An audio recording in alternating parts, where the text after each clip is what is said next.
1950च्या दशकामध्ये संगमेश्वरामध्ये विसू फाटक नावाच्या एका सद्गृहस्थांचं किराणा मालाचं दुकान होतं. आता या विसू फाटकाने काही वर्ष दुकान चालवल्यावर त्यांच्या हाताशी बऱ्यापैकी पैसा जमा झाला आणि या पैशाचा आता काहीतरी योग्य विनियोग करायला पाहिजे असं त्यांच्या मनाने घेतलं. आणि त्यावेळेला 4 पैसे गाठी असलेले लोक केवळ घर, जमीन, शेती, वाडी याच्यामध्येच आपली इन्व्हेस्टमेंट म्हणजे गुंतवणूक करू शकत असत. आता याच नियमाला अनुसरून आमच्या विसू फाटकाने असा विचार केला की आपल्याला 2 मुलगे आहेत, सध्या आपलं एक राहतं घर आहे, न जाणो उद्या आपल्या 2 सुनांचं आपापसात पटलं नाही तर दुसऱ्या मुलासाठी त्याच्या संसारासाठी एक वेगळं घर घेऊन ठेवूया. असा विचार पक्का झाल्यानंतर आजूबाजूच्या गावामध्ये त्यांनी घर बघायला सुरुवात केली आणि कसब्यापासून थोड्या अंतरावर जे धामणी नावाचं गाव आहे त्या गावामध्ये त्यांना एक घर पसंत पडलं. आता हे जे घर होतं ते जुन्या पद्धतीचं कौलारी दुमजली घर होतं. गेली 7-8 वर्ष ते बंद अवस्थेमध्ये होतं, कारण त्या घराचे मालक हरिभाऊ फडके हे आपला सगळा जामानिमा गाशा धामणीमधून गुंडाळून आपल्या मुलाकडे चिपळुणाला कायमचे राहून गेलेले होते. आता हे फडक्यांचं धामणीमधलं घर विसूभाऊंना तसं बरं वाटलं आणि म्हणून त्यांनी चिपळुणामध्ये जाऊन या हरिभाऊ फडक्यांची गाठ घेतली. 1-2 भेटीमध्ये हरिभाऊंना त्यांनी व्यवस्थित पटवलं आणि मग दोघांना पटेल अशी रक्कम नक्की करून या घराचा व्यवहार म्हणजे सौदा पूर्ण झाला. ते आमच्या विसूभाऊ फाटकांच्या मालकीचं झालं.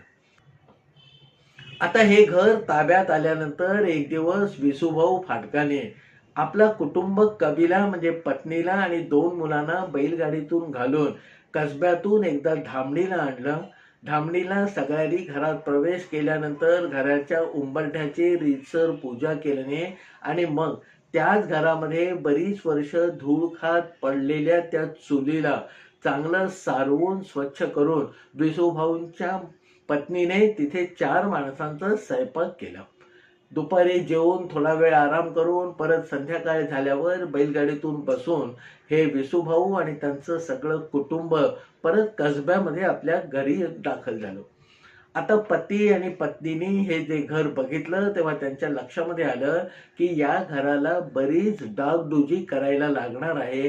कुठे खिडक्यांचे सांधे निसळलेले आहे, मुख्य दरवाजा जो आहे तो पुरता कललेला आहे, पश्चिम दिशेची एक भिंत डगरलेली म्हणजे पडलेली आहे, वरची कौलं फुटलेली आहेत. तेव्हा जर हे घर राहतं करायचं असेल तर याला डागडुजीची गरज आहे. हा विचार दोघांचा पक्का झाल्यावर मग पुढच्या 15-20 दिवसांनी आमच्या विसूभाऊ फाटकाने कसब्यातला एक रामा नावाचा सुतार आपल्या बरोबर घेऊन ते धामणीला आले. रामा सुताराला ते सगळं घर त्यांनी दाखवलं नाही. रामा सुताराने त्या घराची एकंदर अवस्था बघून आपल्या मालकाला म्हणजे विसूभाऊ फाटकांना सडेतोडपणे एक गोष्ट सांगून टाकले की म्हणे, मालक तुम्ही या घराची डागडुजी म्हणताय तशी करता येईल, पण ती काही फार कामाची होईल असं मला वाटत नाही, कारण हे 4ही बाजूने विरायला किंवा उसवायला लागलेलं कापड आहे. इथे कुठे तुम्ही टाके घातले तर दुसऱ्या बाजूला उसवेल, तिथे टाके घातले तर पहिल्या बाजूला परत फाटत जाईल. आणि म्हणून माझं जर तुम्हाला स्पष्ट मत ऐकायचं असेल तर असं म्हणून हा रामा सुतार थोडासा थांबला. विसूभाऊने आपल्या हाताने इशारा करून त्याला बा तुझं काय म्हणणं आहे ते पूर्ण कर असं सांगितल्यावर हा रामा सुतार पुढे सांगायला लागला की धनी, माझं जर म्हणणं ऐकायचं असेल तर हे घर सगळं पाडा आणि इथे आपण नवीन घर बांधू. आता रामा सुताराने ठेवलेल्या या प्रस्तावावर विसूभाऊने लगेच काही प्रतिक्रिया दिली नाही, पण घरी आल्यावरती आपल्या 2 मुलं आणि पत्नीबरोबर थोडीशी चर्चा करून रामा सुतारांनी सांगितलेलं त्याचं मत आपल्या कुटुंबाला सांगितलं नाही आणि मग कुटुंबाचाही असा निर्णय झाला की रामा सुतार जर म्हणत असेल आणि आपण जाऊन जे घराची परिस्थिती बघून आलो आहोत त्याप्रमाणे याला खरोखर डागडुजीपेक्षा नवीन बांधकामाची गरज आहे. आता नवीन बांधकामाचा निर्णय झाल्यावर मग विसू भाऊने पटापटा पावलं उचलली, कारण एवढं होईपर्यंत दसरा उलटून गेला होता आणि पुढच्या 6-8 महिन्यामध्ये म्हणजे पावसाची सुरुवात होईपर्यंत निदान याच्या भिंती आणि छप्पर तरी पुरं झालं पाहिजे. आणि म्हणून विसू भाऊने तातडीने त्या घराचं बांधकाम करायचं असा निर्णय आपल्या कुटुंबाबरोबर एक दिवस पक्का केला. गावातले त्यांचे जे सखे सोबती होते त्यांच्याबरोबर चर्चा केली आणि एका माणसाला ते कॉन्ट्रॅक्ट देऊन टाकलं. त्याच्यानंतर मग विसू भाऊनी एक चांगला मुहूर्त बघून कुदळ मारली आणि धामणी गावातले पुष्कळसे मजूर आणि कसब्यामधले थोडेसे कसबी कारागिरांच्या हाती या घराचं बांधकाम सोपवलं. त्या लोकांनी हे बांधकाम सुरू करण्याआधी पहिल्यांदा तिथे जे अस्तित्वात असलेलं घर होतं ते पाडायला सुरुवात केली. पाडकाम एका बाजूने दुसऱ्या बाजूला सरळ करायचं होतं, कारण नेहमी एखाद्या घरातली काही चीज वस्तू जी आपण सांभाळून ठेवतो, बाजूला करून ठेवतो, तसं या जीर्ण शीर्ण घरामध्ये काही शिल्लक नव्हतं. त्यामुळे धडाधड बांधकाम करून पुढच्या 8-10 दिवसामध्ये तिथे जमीन मोकळी झाली. आता हे घर पूर्णपणे मोडून टाकल्यावर त्याच्या पायात खोदायची जेव्हा सुरुवात झाली आणि 4-8 दिवसानंतर एक दिवस दुपारी तो कंत्राटदार आणि त्याच्याबरोबरचे 2 मजूर धावत पळत धामणी गावातून निघाले आणि त्यांनी कसब्यामध्ये येऊन आमच्या विसूभाऊ फाटकाचं घर गाठलं. त्यावेळेला दुकानातून नुकतंच येऊन जेवण करून वामुकुक्षीसाठी विसूभाऊ फाटक आडवे झालेले होते.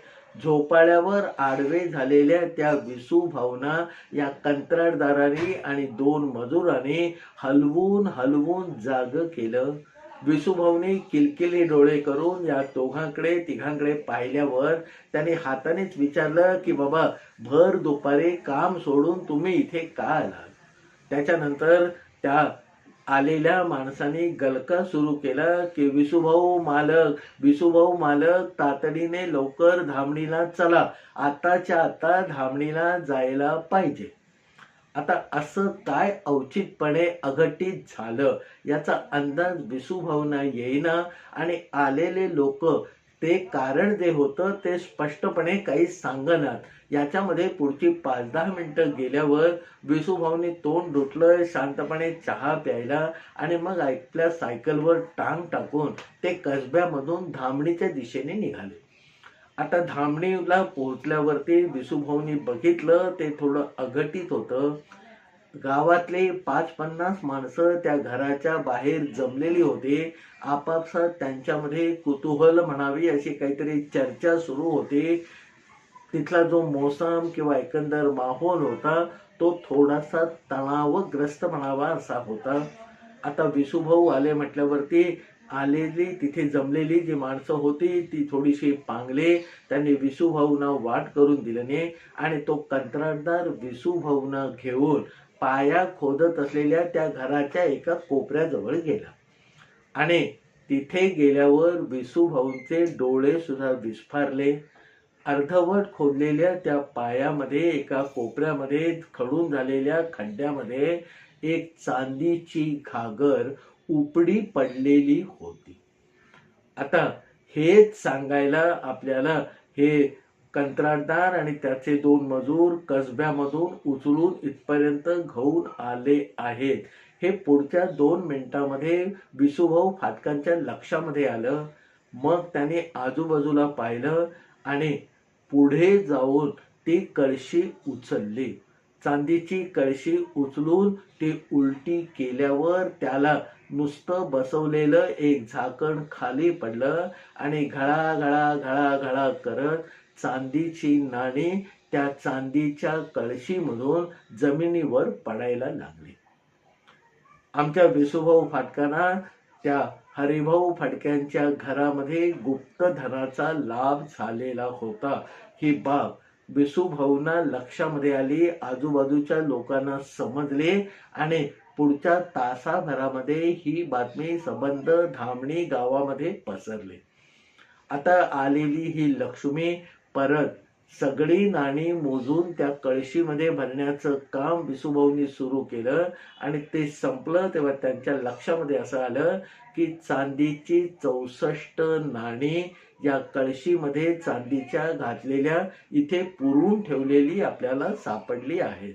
आता आपण जो घर बांधायचा प्रपंच काढला आहे त्याला देवाने दिलेला हा आशीर्वाद आहे असं समजून विसूभाऊने ते गुप्तधन आपल्या घरी आणलं, समारंभपूर्वक त्याची पूजा केली आणि मग त्यातलंच थोडं थोडं धन खर्च करून उरलेल्या घराचं बांधकाम जास्त जोराने सुरू केलं. आता विसूभाऊंना आपल्या घराचा पाया खोदताना गुप्तधन सापडलं ही बातमी केवळ धामणीमध्येच नव्हे तर संगमेश्वर तालुक्यामध्ये पसरली. पण धामणीच्या लोकांमध्ये त्या बातमीला अधिक ममत्व किंवा महत्व मिळालं आणि प्रत्येकाच्या मनामध्ये आपल्याही राहत्या घरामध्ये कुठेतरी असं गुप्तधन मिळावं किंवा मिळेल अशी आशा पल्लवित व्हायला सुरुवात झाली. आता धामणी हे त्यावेळेला 100-125 उमरांचं म्हणजे 100-125 घरांचं गाव होतं. ही सगळी घरं वेगवेगळ्या ठिकाणी विखुरलेली होती. ब्राह्मणवाडी, गुरववाडी, भुरववाडी, कुळवाडी अशा वेगवेगळ्या वाड्यामध्ये प्रत्येक ठिकाणी 15-20 घरांची वस्ती होती. पण या एकूण एक घरात राहणाऱ्या एकूण एक माणसाला आपल्या घरामध्ये सुद्धा असं काहीतरी सापडेल अशी खात्री वाटायला लागले. त्याचं कारण विसूभाऊंना ते जे धन मिळालेलं होतं आणि या सगळ्या लोकांनी मिळालेलं धन ते बघितलेलं होतं.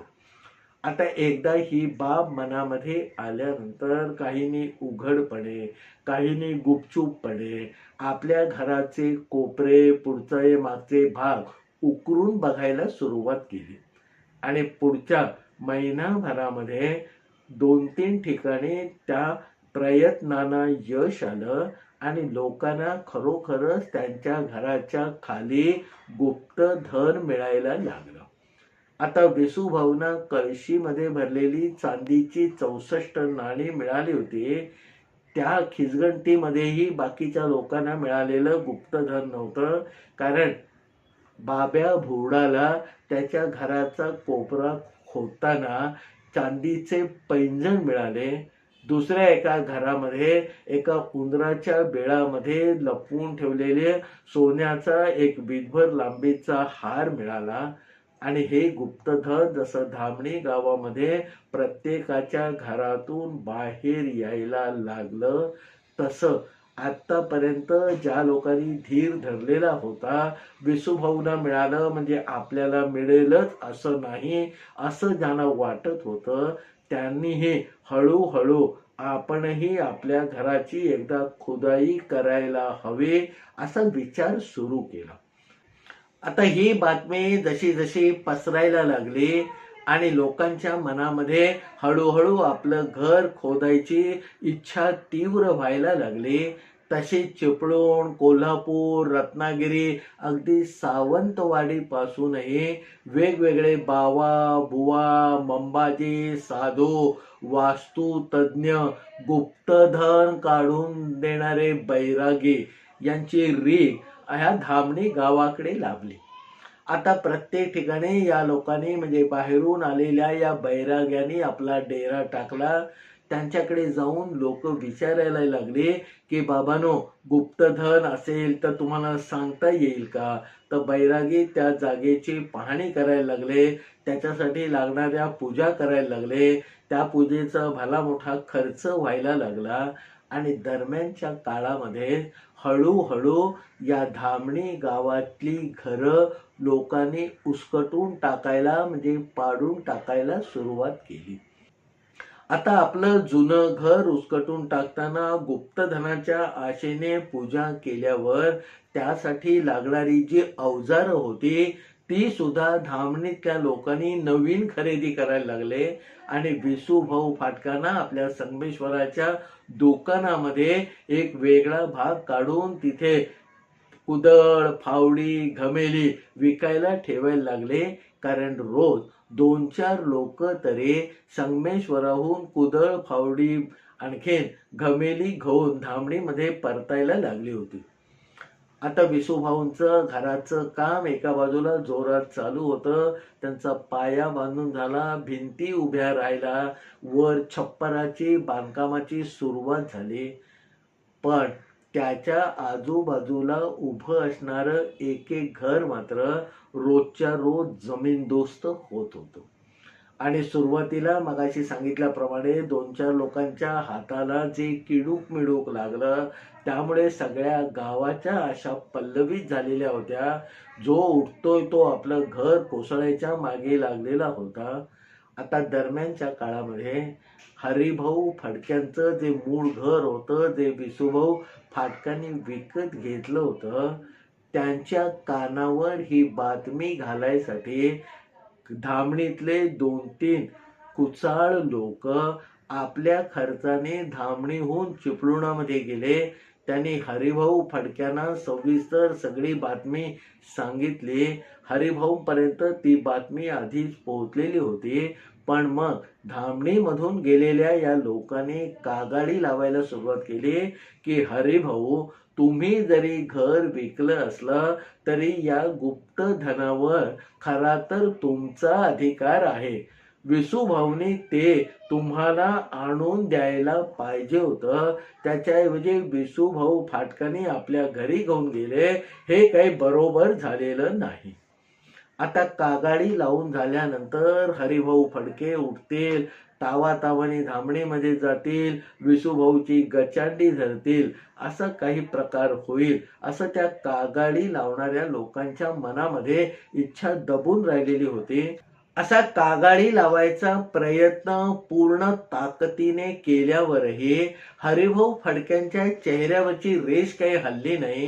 कागाडी लावायला आलेल्या धामणीतल्या या लोकांना हरिभाऊनी स्वच्छ सांगून टाकला की बाबा, 1.5 वर्षापूर्वी माझ्या मर्जीने किंमत योग्य ती घेऊन मी विसूभाऊ फाटकाला हे घर विकून टाकलेलं आहे. त्यामुळे ते आता त्याचं झालेलं आहे आणि त्याच्यामध्ये आज चांदीच्या काय उद्या सोन्याच्या मोहरा मिळाल्या तरी त्या विसूभाऊच्याच आहेत. माझा त्याच्यावर बिलकुल अधिकार किंवा हक्क नाही. हरिभाऊनी इतकं स्वच्छ सांगितल्यावर मोठं विरस पदरी पाडून हे कागाडी लावायला गेलेले लोक परत धामणीमध्ये परतले. विसूभाऊंच्या घराचं काम हळूहळू पुढे सरकत होतं. पण त्यांच्याच आजूबाजूला असलेलं एक एक घर रोजच्या रोज जमीन दोस्त होत होतं. रोजच्या रोज सबन गावामध्ये दिवसभर कुदळ, फावडी यांचेच आवाज येत होते. लोकांची गलबला होत होता. पण हाताला मात्र कुणाच्या काही लागत नव्हतं.